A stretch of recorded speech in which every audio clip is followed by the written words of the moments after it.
Terlihat Donsu dan Songsik sedang memperhatikan seorang pedagang yang sedang ditagih uang keamanan dan pemeliharaan pasar. 한번 확 걸렸어야 되는데 진짜. 온다고? 가게마다 물건 싹 다 돌렸습니다. 그래? Lalu terlihat mereka sedang bersama seorang pebisnis untuk melakukan kerjasama pada investasi kepiting raja. Walaupun pebisnis itu terlihat kurang meyakinkan, Dongsuk pun menyerahkan semua uang di tabungannya berharap mendapat keuntungan yang sangat besar. 사장님 계약금 여기 있습니다. 아, 예. 수협에서 찾아왔구만. 갈까? 이건 집에 가가 째도 있어. 그럼 전화 주세요. Ini Jisoo, istri dari Dongsu. Di saat dia mengetahui uang di tabungannya sudah tidak ada, dia terlihat sangat kecewa. 됐어! 그만 좀 해. 아 진짜 미치겠다 진짜. 어? 알았어. 그만해! 밥 먹. Adegan pun berganti kepada seorang tua yang sedang ditagih hutang oleh seorang yang bernama Kitai, pemilik bisnis peminjaman uang sekaligus bos dari perdagangan manusia. 야, 꽉 잡아. 한 방에 안 뒤지면 뒤질 때까지 참았는다. 하나, 둘, 셋!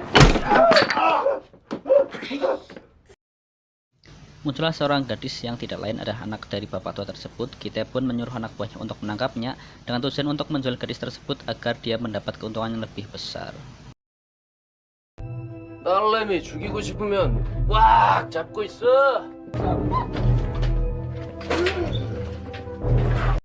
Di saat mereka sedang pulang ke markas, tak sengaja Kitai pun menabrak mobil Dongsuk. Terjadi sebuah ketegangan ketika Kitai menyuruh supirnya untuk minta maaf kepada Dongsuk atas kelalaiannya tersebut.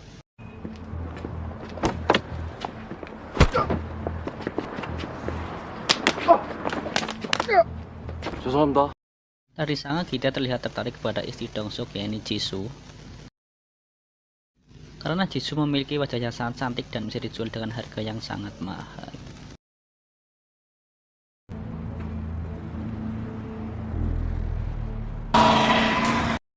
Hingga suatu hari, pada saat hari ulang tahun istrinya, Dongsuk terlihat sedang menyiapkan beberapa hadiah. Namun apa yang terjadi di saat Jisoo sendiri di rumah? Muncullah beberapa orang penjahat yang masuk rumah dan berencana untuk menculik Jisoo.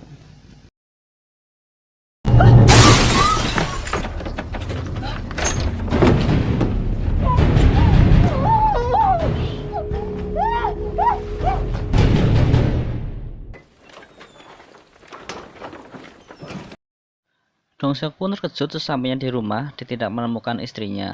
Di rumah pun terlihat sangat berantakan sehingga dia merasa telah terjadi suatu hal yang buruk terhadap istrinya.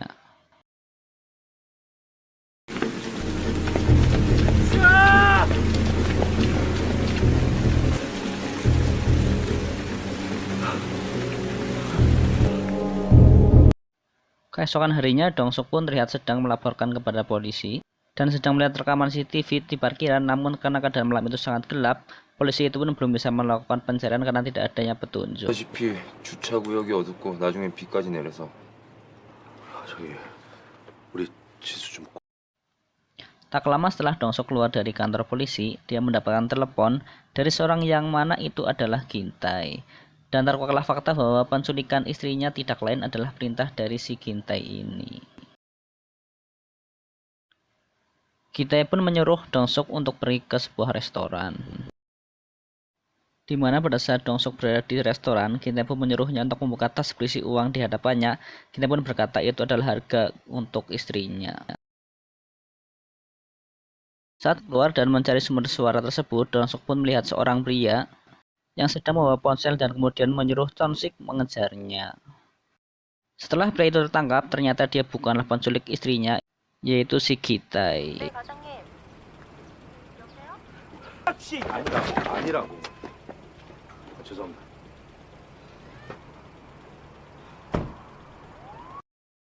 Dongsuk pun kembali ke kantor polisi dan menyerahkan uangnya, berharap bisa menjadi sebuah petunjuk untuk mencari keberadaan istrinya.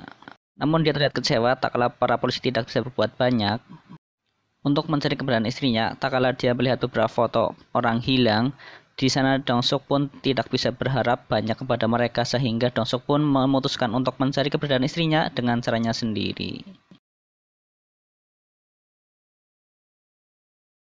Dongsuk pun pergi ke kantor perserikatan pedagang untuk menagih upahnya, yang selama beberapa bulan belum dibayar, yang mana pada saat dia dibentak, disinilah kita akan melihat seberapa kekuatan Dong-suk, di mana dia dapat mengalahkan beberapa anak buah dari bos serikat pekerja tersebut hanya dengan sekali pukulan. 그냥 가.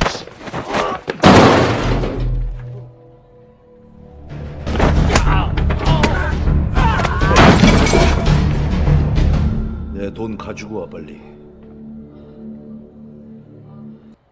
주려고 그랬어. 준비 다 해뒀어. 그럼. Setelah mendapatkan uang, Dong-suk ditemani Chon-sik menemui seorang detektif. 저기. 그럼 내일까지입니다. Dengan melihat CCTV restoran di mana terlihat si penjahat sedang membawa tas berisi uang, pun mendatangi showroom mobil untuk mencari pemilik mobil yang dikendarai si penjahat, berharap dapat mendapatkan petunjuk untuk mengarahkannya.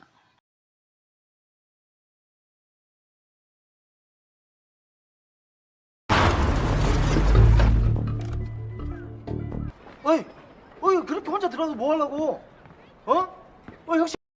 Ketika si pemilik mobil diinterogasi, dia mengatakan bahwa dia sudah menjual mobilnya ke tempat judi karena dia mempunyai hutang yang banyak, yang mana berarti bahwa dia tidak tahu menahu mengenai penculikan tersebut. 넘겼어요. 500이요. 이러라고 하는데 그런 정신을 갖고 있는 애가 도박으로 이 새끼야 집을 팔아넘겨 이 새끼야 그러면은 거기가 어디예요? 번호판 넘겼던 곳이. Alamat yang diberikan oleh bekas pemilik mobil tersebut, mereka sekarang pun berada di tempat perjudian, di mana dia disambut langsung oleh pemilik judi tersebut.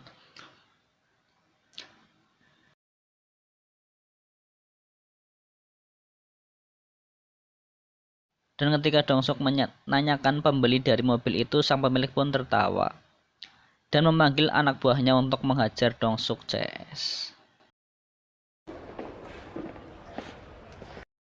Dong-suk pun kembali menunjukkan kehebatannya, di mana dia membanting satu persatu anak buah dari pemilik judi tersebut, sehingga mereka semua terkapar tak berdaya.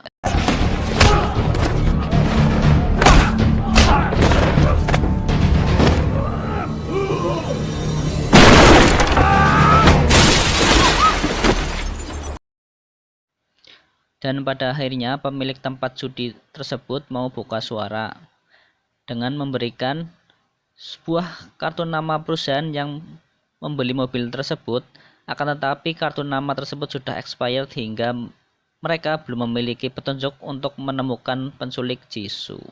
Singkat cerita, si detektif menemukan informasi seorang korban yang kasusnya sama seperti Dong-suk, dan mereka langsung bergas untuk menemuinya.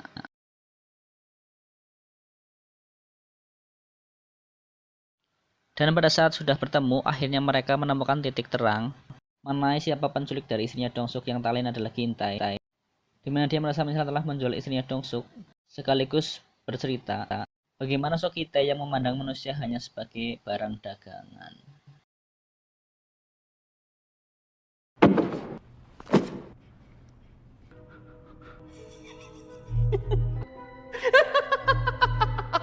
우리 시작하는 저기한테 그러면 안 되는 거야.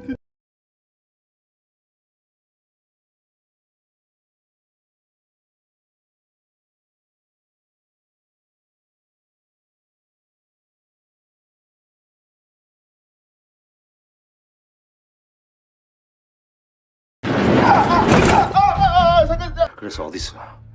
모른다니까. 이 사람이 진짜 뭐 하자는 거야. 나와. Aksi itu pun diketahui Gintae melalui CCTV di kantornya. Gintae pun langsung menghubungi anak buahnya untuk berbicara langsung kepada Dong-suk, yang mana diperlihatkan Gintae sedang menyiksa Jisoo dan mengancam kepada Dong-suk untuk akan membunuh istrinya jika Dong-suk tidak membunuh anak buahnya. Dong-suk pun mengambil sebuah tali untuk mencekik anak buah Gintae hingga dia tidak berdaya. Lalu Gintae menyuruh Dong-suk untuk mengambilkan semua uangnya yang ditukar dengan istrinya. Setelah telepon selesai, Dong-suk pun menyadarkan anak buah Gintae, di mana dia menyayat kulit kepalanya agar aliran darahnya kembali normal. Di mana Dong-suk hanya menutup pembuluh darahnya agar dia pingsan. Adegan beralih ke markas tepat dikurungnya para korban penculikan.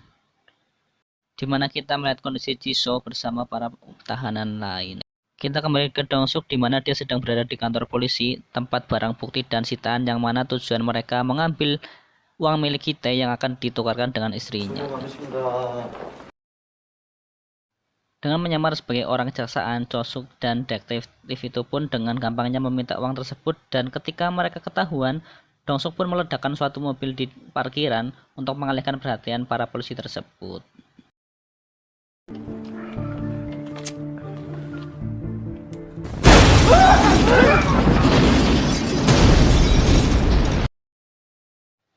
Dan akhirnya mereka bertiga pun berhasil mendapatkan uangnya kembali.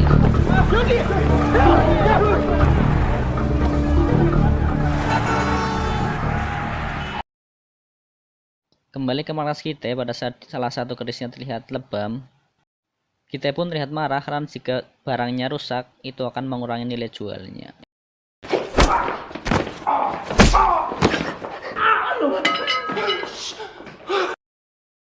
Tak lama kita menerima telepon dari Dong-suk di mana dia akan melakukan sebuah transaksi mengenai penukaran uang dengan istrinya. Dengan cepat kita menyuruh anak buahnya untuk segera memindahkan para gadis ke tempat lain. 싹 다 정리해서 철수하고 그 새끼 돈 받으면 그냥 둘 다. Saat situasi sudah aman, Jisoo pun membangunkan tawanan lain untuk kabur melalui jendela. Pada saat penjaga bangun, hanya Jisoo yang lolos.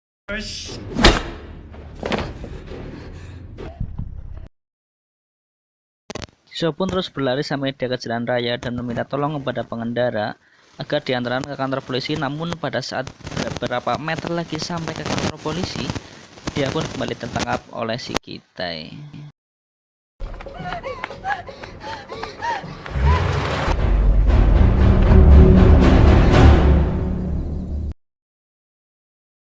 Di sisi lain, Dong-suk sudah sampai di markas Kitai walaupun dia dihadang oleh puluhan anak buah dari Kitai, tetapi Dong-suk pun berhasil melumpuhkannya satu persatu.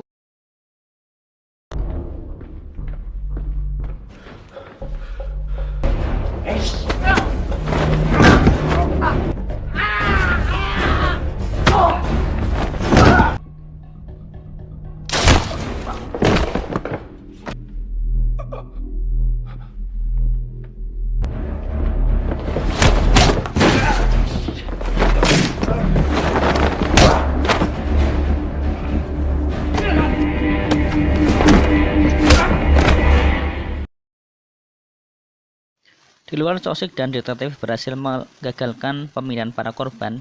Alhasil mereka semua pun dapat diselamatkan. Kembali ke Dong-suk yang masih mencari keberadaan Jisoo, tapi dia dihadang oleh puluhan anak buah dari Kitai.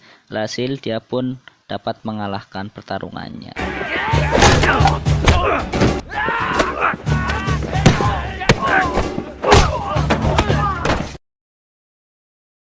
Dan muncullah salah satu penjaga dengan badan yang besar yang membuat Dong-suk sedikit kewalahan menghadapinya. Tetapi dengan tekad yang sangat kuat, Dong-suk pun akhirnya dapat mengalahkannya.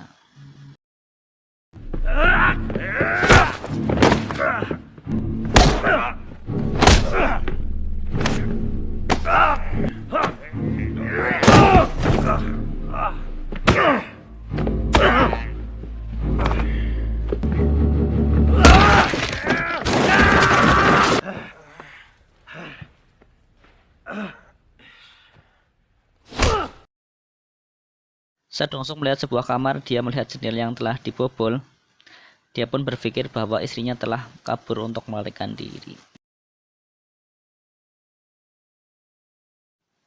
Sementara itu, Cho-suk dan detektif pun kedatangan para polisi, sehingga secara tidak langsung dia membantu polisi untuk mengungkap suatu kejahatan yang cukup berat.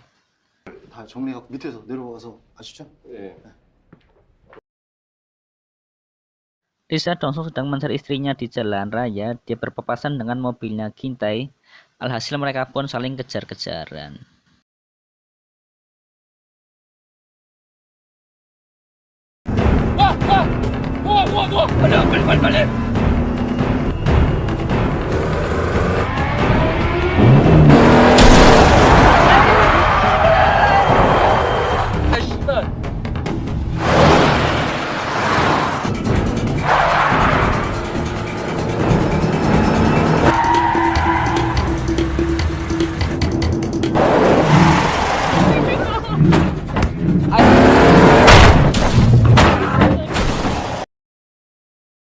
Saat Dongsuk ingin lagi mendapatkan mobilnya Kinte, tiba-tiba Kinte berbelok yang membuat mobil Dongsuk terbalik.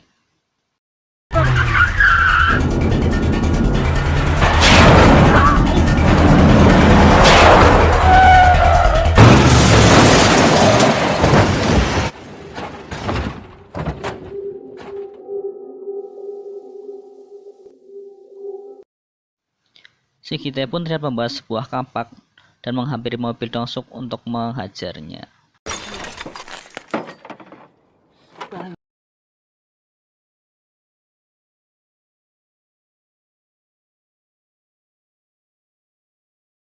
Tetapi Dongsuk berhasil menariknya ke dalam mobil dan menghajarnya.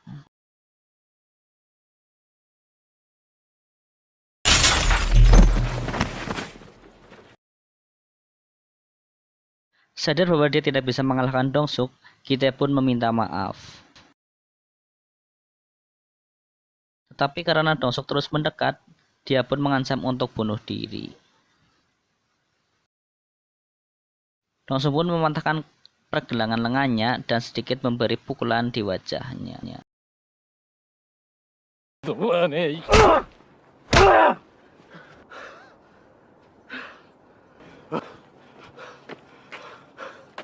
지수야.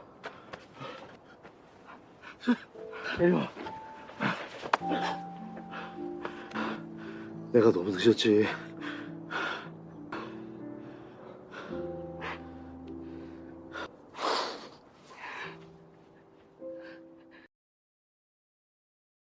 Dan setelah semua yang terjadi, Dongsuk pun terlihat sudah sukses berkat investasi kepiting raja yang dilakukannya dulu, dan terlihat dia sedang menikmati kepiting raja tersebut. Dan film pun tamat.